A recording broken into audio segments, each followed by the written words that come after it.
ઓછા પીઆર છે, પણ એકચ્યુઅલી એ નીટ અને જીની તૈયારી કરતા હોય છે, બોર્ડની તૈયારી ઓછી કરતા હોય છે, એટલે થોડા પીઆરમાં એ એડમિશન મેળવ્યું છે. હવે એ એડમિશન મેળવવું એટલે બહુ મુશ્કેલ વસ્તુ છે. સરકારી કોલેજોમાં મેડિકલમાં એડમિશન મેળવવા માટે પહેલી કોલેજ બીજે મેડિકલ કોલેજ, બીજી વડોદરાની આવે અને ત્રીજી આપણી પીડીયુ આવે રાજકોટની. એ કોલેજની અંદર એને એડમિશન મેળવ્યું છે અને પ્રથમ જ નીટની પ્રથમ જ પરીક્ષામાં એ એડમિશન મેળવ્યું છે. એટલે કે 75,000 વિદ્યાર્થીઓ જે નીટની પરીક્ષા આપે છે એમાં એનો નંબર લગભગ 500 ની અંદરનો હશે તો જ એને પીડીયુમાં એડમિશન મળે.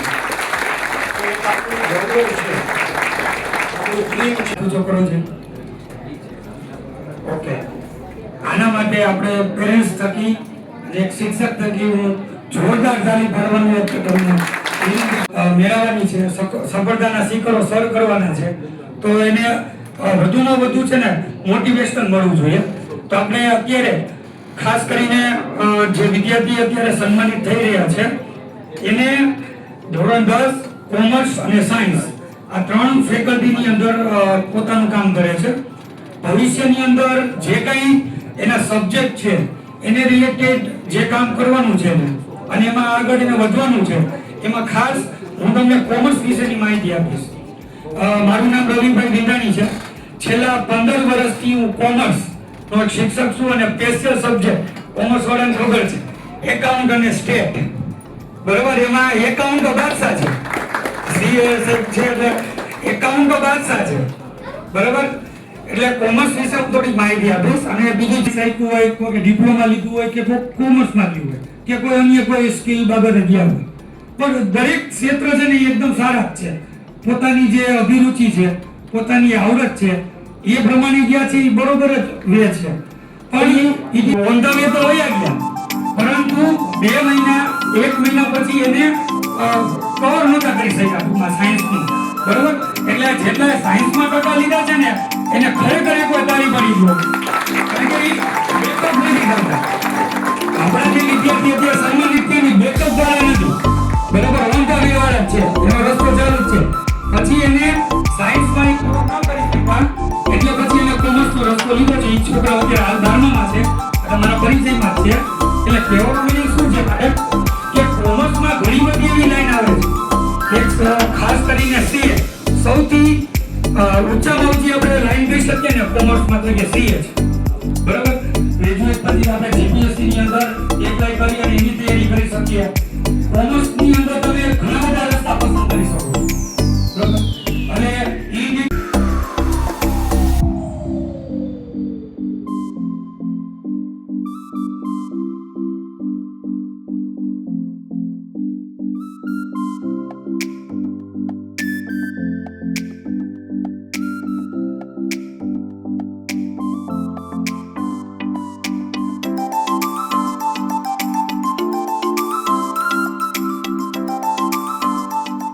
લગભગ 22 વર્ષથી શિક્ષણ સાથે સંકળાયેલો છું. રાજકોટ આત્મીય યુનિવર્સિટી છે, વિરાણી સાયન્સ કોલેજ છે, એમાં એઝ અ પ્રોફેસર તરીકે મારી સેવાઓ નિભાવું છું. સૌપ્રથમ તો વિદ્યાર્થી સન્માન સમારંભ જે સમાજ દ્વારા આપણા દ્વારા થઈ રહ્યો છે, એ સન્માનિત આપણને આ કાર્યક્રમના જે પ્રેરક છે આપણા વડીલો જે છે એ વડીલોની ઉપસ્થિતિ પ્લસ આપણને જે વિદ્યાર્થીઓને ખાસ એક્સપર્ટ પોતાની નોલેજ જે છે શેર કરવા માટે આવેલા છે એ તમામ એક્સપર્ટ્સ, વાલી અને પ્રિય વિદ્યાર્થી મિત્રો, સૌપ્રથમ આ ઓર્ગેનાઇઝ કરવા માટે સમગ્ર ટીમ માટે આપણા સમાજ માટે કલંકિત ગણા એવું મારું પર્સનલી માનવું છે. વિદ્યાર્થીઓને સૌપ્રથમ આપણે વાત કરીએ કે વિદ્યાર્થીની વચ્ચે વિદ્યાર્થીનો પ્રોગ્રામ છે, તો વિદ્યાર્થીઓને ખૂબ ખૂબ અભિનંદન છે કે જે આ ફિલ્ડની અંદર આવ્યા છે, કે એમને પોતાનું આજે પર્સનલ સન્માન નથી, એને આ થ્રુઆઉટ ધ યર જે સન્માનનો જે પ્રોગ્રામ છે એની મહેનતનો છે. શિક્ષણમાં ઘણી બધી વખત ઘણી કમિટીઓમાં હોવાને કારણે આપણે જોઈ રહ્યા છીએ કે લેકિંગ જે છે એ એમના પેરેન્ટ્સનું પણ છે. એટલે વાત કરીને ડોક્ટર અલકાબેન પ્રિન્સિપાલ છે, બહુ સિનિયર મોસ્ટ બીએડ કોલેજમાં એ પોતે લીડ કરે છે અને પોતે એક સ્ટેપ આપીને લગભગ મને એને 10 ફોન કર્યા હશે. તો આટલી બધી જ્યારે ગરજ આટલા સિનિયર લોકો આપણી પાસેથી રાખે છે અને આપણી ફરજ તો માત્ર એટલી જ છે, મા બાપને પૂછજો કે એ અવસ્થા કેવી હતી. તો બેઝિકલી આપણે કયા મુદ્દાઓને જો આપણે સફળ થવું હોય જિંદગીની અંદર, સરે વાત કરી એમ કે આપણે એપોઇન્ટમેન્ટ લેવી પડે એવી સ્ટેજ ઉપર આપણે જ્યારે જવાની વાત આવે ત્યારે કયા કયા મુદ્દાઓને ધ્યાનમાં રાખવા જોઈએ કે જેથી ખબર પડે કે લેસન પ્લાનિંગ એનું શું હતું. જે ટીચર્સ ક્લાસરૂમની અંદર ભણાવે છે એ દરરોજે દરરોજનું હોમવર્ક જો આપણે કરીએ, આપણે એની નોટ બનાવીએ, જે મુદ્દા નથી આવડતા એને સ્ક્રીનિંગ કરીએ, ફરી મેન્ટર પાસે જઈએ અને એ ટોપિક્સને આપણે રિઝોલ્વ કે આપણે સ્ક્રીન ટાઈમ ઘટાડી અને સ્કિલ ટાઈમને ડેવલપ કરવો જોઈએ. સ્કિલ ટાઈમ એટલે શું? આજનો યુગ મિત્રો AI નો યુગ છે, આજનો યુગ ડિજિટલ યુગ છે. ખૂબ જ ખાલી સર્ટિફિકેશન્સની ખરા અર્થમાં અમે ઘણા બધા ઇન્ટરવ્યુઝ લેતા હોઈએ છીએ તો ખરેખર પેશન્સ ઓછી થાય, સાયન્ટિસ્ટ ગણાય એટલે નંબર ઓફ હોય તો સપ્લાય અને ડિમાન્ડ બેલેન્સ થાય એવા વિષયોની રચના કરવી જોઈએ.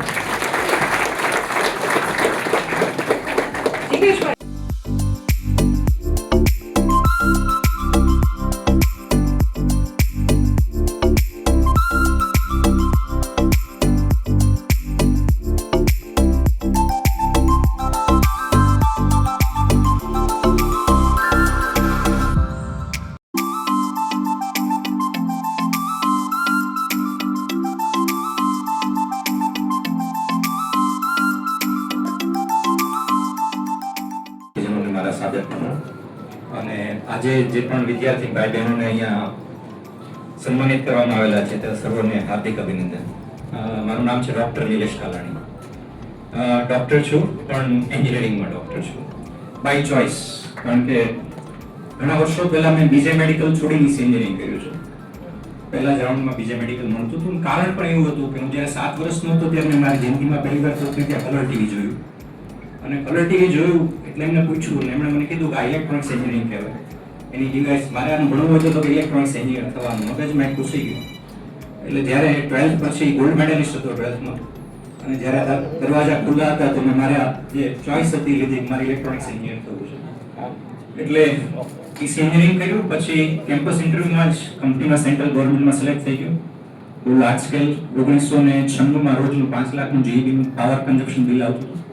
એમાં કામ કર્યું. પછી આગળ ભણવાની ખૂબ ઈચ્છા હતી એટલે 2000માં હું એકેડેમી અને આગળ ભણવાની ઈચ્છા ચાલતી જ હોય છે એટલે હજી મેં 1 વર્ષ પહેલા US થી MS ડેટા સાયન્સ કર્યું છે. યુનિવર્સિટી ઓફ એરિઝોના જે વર્લ્ડની ટોપ 100 યુનિવર્સિટીમાં આવે છે એટલે હજી પણ ચાલુ હોય છે ભણવાનું. જે દિવસે કંઈક નવું ન શીખાય દિવસે સરખી ઊંઘ ના આવે, આ ટાઈપનો સ્વભાવ છે. મારા ધર્મપત્ની પણ પ્રોફેસર છે કોમ્પ્યુટર એન્જિનિયરિંગમાં અને VEPમાં IT ડિપાર્ટમેન્ટમાં કરે છે.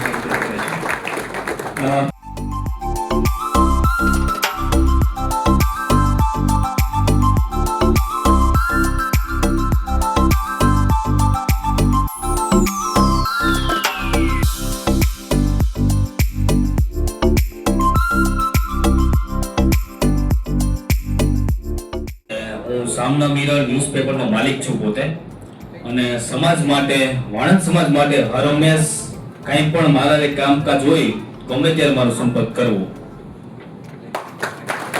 સૌથી પહેલા ઘણા લોકો વડીલો અને અહીં ઉપસ્થિત તમામ મારા ભાઈઓ અને બહેનો આપ સૌનું ખૂબ ખૂબ ધન્યવાદ કે આવા સમાજના કાર્યક્રમની અંદર મને બોલાવ્યો અને તમારી સામે વાત છે રજૂ કરવાની એ તક મને આપી.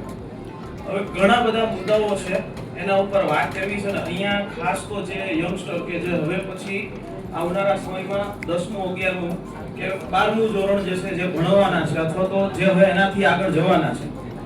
હવે આમાંથી કેટલા લોકો એવા છે કે જેને ખબર છે કે આપણા સમાજે આપણી બોર્ડિંગની અંદર સ્પર્ધાત્મક પરીક્ષા જેના ક્લાસ કરેલા, કેટલા લોકો ખબર છે? તમને કોઈ ખબર છે? એટલે આપણા સમાજે પણ આ તરફ હવે ભવિષ્યની અંદર વિચારવું પડશે. ખાલી 10મા ધોરણ સુધી અથવા તો આવનારા સમયમાં જે પંચાયત સેવા પસંદગી મંડળ એમાં જુનિયર ક્લાર્ક છે એની ભરતીઓ આવે છે, એવી ભરતીઓ છે એના ક્લાસીસ છે શરૂ કરીએ અને દર વર્ષે આવો એક પ્રોગ્રામ શરૂ કરી એવા વેકેશન સમયનો ઉપયોગ કરી અને એવા ક્લાસીસ છે એ આપણા સમાજની અંદર શરૂ થવા જ જોઈએ. અને જો આપ સૌ લોકો એવું વિચારતા હોય તો આપનો સપોર્ટ જે છે એ આપણા આયોજકો છે જગદીશભાઈ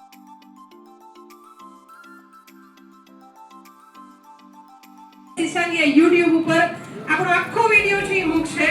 તો સ્મિત સિસંગિયા કરીને YouTube માં આપણી ચેનલ છે, આપણી જ્ઞાતિના દીકરા છે જે આપણા દરેક પ્રોગ્રામમાં એ સેવા આપવા આવી જતા હોય છે. તો સ્મિત સિસંગિયા એક તો એમને લાઈક અને સબસ્ક્રાઇબ કરજો અને એમને જોવાનું ચૂકતા નહીં. સ્મિત સિસંગિયા પ્રથમ વર્ષમાં MBBS મેં પહેલા તો બોર્ડ આપેલી 10માની 12માની એમાં 95.87 PR આવ્યા છે સાયન્સમાં અને નીટમાં 512 માર્ક્સ આવ્યા છે અને ઓલ ઇન્ડિયા રેન્ક મારો 38,000 હતો અને મારો ગુજરાત રેન્ક હતો 1327 અને આપણે SCBC કેટેગરીમાં મારો હતો 358 રેન્ક હતો અને મેં મતલબ નોર્મલ વિદ્યાર્થીની જેમ જ તૈયારી કરી છે. જેમ ટીચર ગાઈડન્સ આપતા એમ હું કરતો. મારા પ્રીમિયરમાં નેહા મેડમ કરીને હતા એ બહુ સારી રીતના ગાઈડન્સ આપતા. યુટ્યુબમાં વિડીયો મૂકતા ને એમ જ હું કરતો અને મા બાપની જે કહેતા એ જ હું કરતો. મારું નામ યાજ્ઞિક ચેતનભાઈ રાવલાણી છે. 12મા કોમર્સમાં 9.85 PR આવ્યા હતા. અત્યારે હાલ અમદાવાદમાં HL કોલેજ ઓફ કોમર્સ જે ગુજરાતમાં જોવા જાવ તો બીકોમ માટે પહેલા નંબર આવે છે. એમાં પહેલી જ મેરિટ લિસ્ટમાં મારો આવી ગયો હતો. હાલ બીકોમ સાથે ગવર્મેન્ટની તૈયારી કરું છું અને મારી 12માની તૈયારીની વાત કરું તો અમારા શિક્ષકો જે પ્રમાણે કહેતા હતા એ પ્રમાણે અને હારે જે આપણું પોતાનું જે મહેનત હોય એના કારણે જ છે. આભાર. ક્રિશ્ચન સમાજ પહેલી વાત તો મારું નામ પાટડિયા તુલસી વનરાજભાઈ છે અને બહુ બધો આભાર કે આજે તમે બધા દાતાઓ છો જે મારા મોટા છે મારાથી માનનીય બધા કે અમને સન્માન આપ્યું કે એક દીકરી તરીકે આપણે ભણવું છે ને બહુ જરૂરી હોય અને ખાસ કરીને ફેમિલીનો સપોર્ટ એવો જરૂરી હોય અને મારા માતા પિતા પૂરો સપોર્ટ આપે છે. મારી ફેમિલી સપોર્ટ આપે છે અને ખાસ કરીને આજે જે મારા સમાજે મને સપોર્ટ આપ્યો છે એનાથી હું બહુ ખુશ છું. અને છોકરીઓને હું કહું કે દીકરીઓને ભણવું જ જોઈએ. પછી આપણે પરિસ્થિતિ ઉપર નહીં એવું નથી કે એક દીકરો જ આપણે પપ્પાને કે જે છે ને એના મમ્મી પપ્પા માટે વિચારતી હોય અને એના માટે સ્ટેબલ થઈ જ શકે. Thank you. ઘરના પણ જે દસમી પરીક્ષામાં પાસ થયા બરોબર એટલે જે કાંઈ અત્યારે હું છું હિન્દુભાઈ ચૌહાણ કે જે આથી કાકા નંદુભાઈ ચૌહાણ આપણી જ્ઞાતિ આલાદા જ્ઞાતિ માનવના એ જે જે બધા જે કંઈક આ એક કંપનીમાં આપ્યો છે એમાં એ ખૂબ પ્રગતિ કરે અને બધા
ઉપસ્થિત મહાનુભાવો, બાળકો, વિદ્યાર્થી મિત્રો અને એમના વાલીઓ, મારું નામ છે ડૉક્ટર કેયુ પરમાર.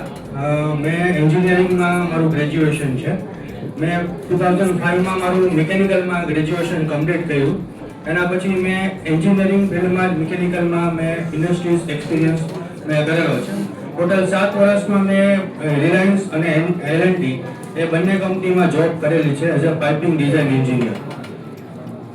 અત્યારે એ પ્રેઝન્ટ રાજકોટમાં આત્મી યુનિવર્સિટીમાં આસિસ્ટન્ટ પ્રોફેસર તરીકે ફરજ બજાવું છું છેલ્લા 12 વર્ષથી.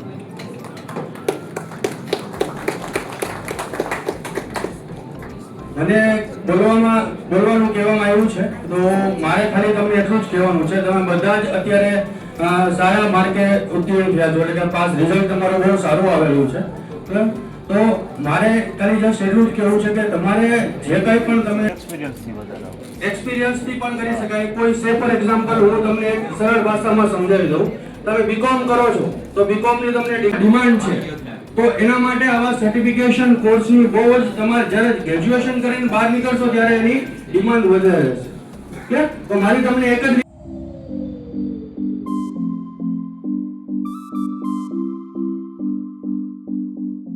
ભાઈ, યશવંતભાઈ અને જે કોઈ પણ કાર્યકર્તાઓ તેમની સાથે જોડાયેલા છે, પહેલાં તો તેમનો ખૂબ ખૂબ આભાર, કારણ કે આટલું સરસ મેં ક્યારેય આપણા સમાજનું આયોજન જોયેલ નથી.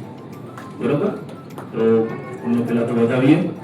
પ્લસ મારા વિશે જો ટૂંકો પરિચય મારો આપું તો મારું નામ Hardeep Chudasama, LM career institute, કદાચ તમે લોકોએ નામ સાંભળ્યું હોય તો હું ત્યાં ફિઝિક્સ ફેકલ્ટી તરીકે કાર્યરત છું. છેલ્લા 10 વર્ષથી હું ફિઝિક્સ ભણાવું છું. JEE અને નીટની જે લોકો પ્રિપરેશન કરતા હોય છે તેમને હું હેલ્પ કરું છું.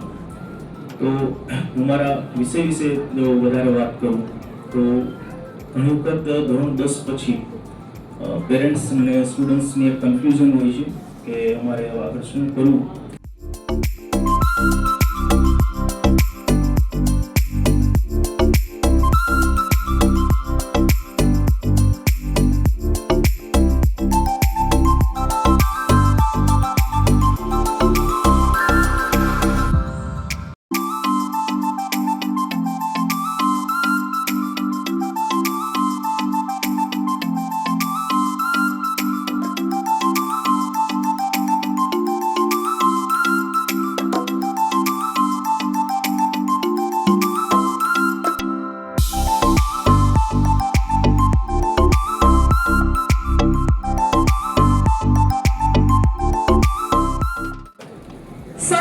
મિલનભાઈ એમ વાઘેલાનું સન્માન અને મોમેન્ટો આપી અને સન્માન કરશે અશોકભાઈ.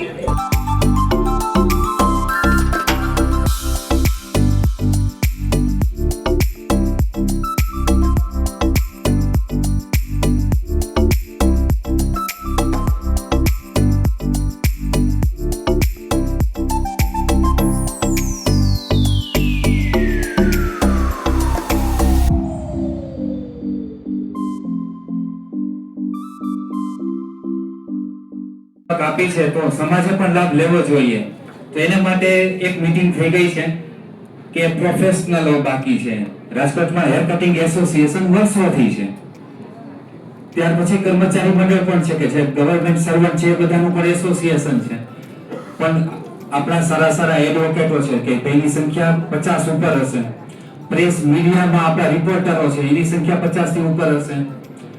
રાજકોટમાં આપણા ડોક્ટરો 25 થી ઉપર હશે. પ્રોફેસરો કોલેજના અલકાબેન જેવા તો કેટલાય છે, પ્રિન્સિપાલો ઘણા છે. પણ એ બધાનું એસોસિએશનનું શું, એ લોકો ક્યાં જાય? તો અમારી એક મીટિંગ મળી ગઈ છે. સેન મહારાજ બિઝનેસ નેટવર્ક કે જેમ લોહાણા, વાણિયા, વૈષ્ણવ ગ્રુપનું હોય છે, ધંધાદારીઓનું આખું ગ્રુપ હોય છે. એ લોકો પોતાના ધંધાનો વિકાસ કરશે અને સાથે સમાજનો વિકાસ પણ થશે. એના માટે હું સૌથી પહેલા અશોકભાઈ ને સ્ટેજ ઉપર બોલાવી. ભેગા થયા છીએ શ્રી સરસ્વતી સન્માન સમારોહ ઉજવવા માટે. આપણે અહીંયા શિક્ષણ એ માત્ર ડિગ્રી નથી, શિક્ષણ એ એવી શક્તિ છે જે માણસની જિંદગી બદલી શકે છે અને સમગ્ર સમાજને નવી દિશા આપી શકે છે.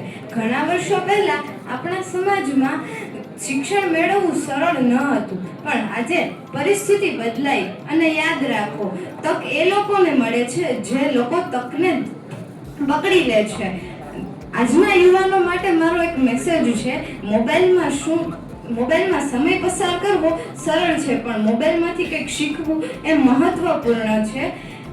આપણા માતા પિતા આપણા માટે ઘણી મહેનત કરે છે અને એમના સ્વપ્નને સાકાર કરવા માટે એકમાત્ર રસ્તો છે શિક્ષણ અને સંસ્કાર. આ કાર્યક્રમનું આયોજન કરનાર સંસ્થા શ્રી સેન મહારાજ સેવા શિક્ષણ અને સંસ્થાનને હું ખૂબ જ અભિનંદન અને આભાર વ્યક્ત કરું છું. આ કાર્યક્રમ એકમાત્ર ઇવેન્ટ નથી, આ કાર્યક્રમ એક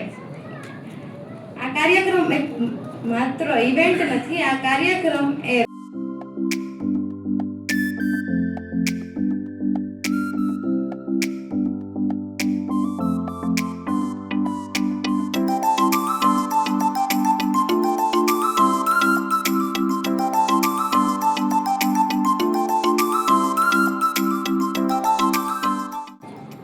સર્વપ્રથમ તો આ ફંક્શનના આયોજક જગદીશભાઈ સુરાણી, યશવંતભાઈ વાઘેલા તથા જ્ઞાતિજનોને જય લીંબજ, જય સેન મહારાજ. આ મ્યુઝિકનું ગ્રુપ ઊભું કરવા માટે જગદીશભાઈએ ખૂબ જ દાખલો કર્યો છે. અમુક મહિના પહેલાં એમણે બધાનો કોન્ટેક્ટ કર્યો. અમે તો ઓળખતા નહોતા, પહેલાં ખાલી હું નામથી ઓળખતો હતો કે જગદીશભાઈ સુરાણી કરીને કોઈ છે. પછી એમણે આપણી જ જ્ઞાતિના એક જે મ્યુઝિક સિસ્ટમ વાળા ભાઈ છે ને એમનો કોન્ટેક્ટ કરી અને અમારા બધાના નામ એણે લીધા. મારા, હરેશભાઈ વિટલાપરા, પછી બીજા 4-5 જણા છે, દીક્ષિતાબેન છે, અને અમે બધાએ સાથે મળી અને એક પ્રોગ્રામ ચાલુ કર્યો પહેલા, અને એ પ્રોગ્રામ માટે તેની ખૂબ જહેમત જગદીશભાઈ સંગાવાલાને જોવું હોય તો સ્મિત સિસંગિયા કરી YouTube ઉપર એમની ચેનલ છે જે અત્યારે આપણી વચ્ચે લાઈવ છે. તો જેમને આખું આ કાર્યક્રમનું સંચાલન રેકોર્ડિંગ કર્યું હોય એમનું સન્માન કરવાનું આપણે ન ચૂકીએ. માટે આ પૈસાનો સદુપયોગ થાય અને તમને ગમતી વસ્તુ તમે લઈ શકો એના માટે આ એક વિચાર કરવામાં આવ્યો છે. એટલે જેટલા બાળકો છે એ લઈને જ જોજો, એ ભૂલશો નહીં. વિદ્યાર્થીઓ છે એનું સન્માન કર્યું. સાથે સાથે જેમના વગર આ કાર્યક્રમ શક્ય નહોતો, વાલી અને વિદ્યાર્થીઓ, જો એ ના આવ્યા હોત તો આ કાર્યક્રમની રૂપરેખા ગમે એટલી સારી હોત તો એ શક્ય બની ન હોત. તો ઉપસ્થિત દરેક વાલી અને વિદ્યાર્થીઓનો પણ આ તકે આપણે આભાર માનીએ છીએ. જેમના વગર આ સપનું સાકાર ન થઈ શકે એવા સમાજના શ્રેષ્ઠીઓ અને દાતાઓ કે જેમને આ સપનું સાકાર કરવા માટે સંપૂર્ણ સહયોગ આવ્યા, એવા નામ નથી લેતી હવે હું. આ ઉપરાંત સમાજના જે કઈ આપણા મંડળના પ્રમુખો છે એ આપણી વચ્ચે ઉપસ્થિત છે. એમના માર્ગદર્શનથી આ કાર્યક્રમ થઈ શકે. નવો કાર્યક્રમ હોય તો જે અમને મદદ કરી છે, આપણને માર્ગદર્શન આપ્યું છે, તો દરેક પ્રમુખનું પણ આ તકે આપણે આભાર કરીએ છીએ. આ ઉપરાંત આ હોટલ જેમને આપણને હોલ આપ્યો છે, જેમને આ વ્યવસ્થા પૂરી પાડી છે, એ તમે જોઈ શકો આવ્યા છો ત્યારથી કન્ટિન્યુ ત્યાં ઊભા છે. દરેક વ્યવસ્થા એને બરોબર જાળવીને રાખી છે. તો આ તકે આપનો પણ સર અમે આભાર માનીએ છીએ. આ ઉપરાંત મંડપ સર્વિસ જેમને કરી છે, મ્યુઝિક જેમને આપ્યું છે, એ દરેકનો આપણે અહીં આભાર માનીએ છીએ. સાથે સાથે પહેલા પણ કીધું અને હજી પણ કહું છું કે વિડીયો શૂટિંગ જેમને કર્યું છે એવા સ્મિતભાઈ સિસંગિયાનું પણ આ તકે આપણે આભાર માનીએ છીએ. આ ઉપરાંત પ્રિન્ટિંગનું જે પણ કામ કર્યું છે તમારા સુધી, ભલે એક કોલર ટાઈપ વ્યક્તિ જ નથી કરી શકતી તો એમની પણ ભાગીદારી હોય છે. તો અહીંનો જે સ્ટાફ છે, જે કર્મચારી છે, પિયુન છે, એમનો પણ આ તકે તમારા સુધી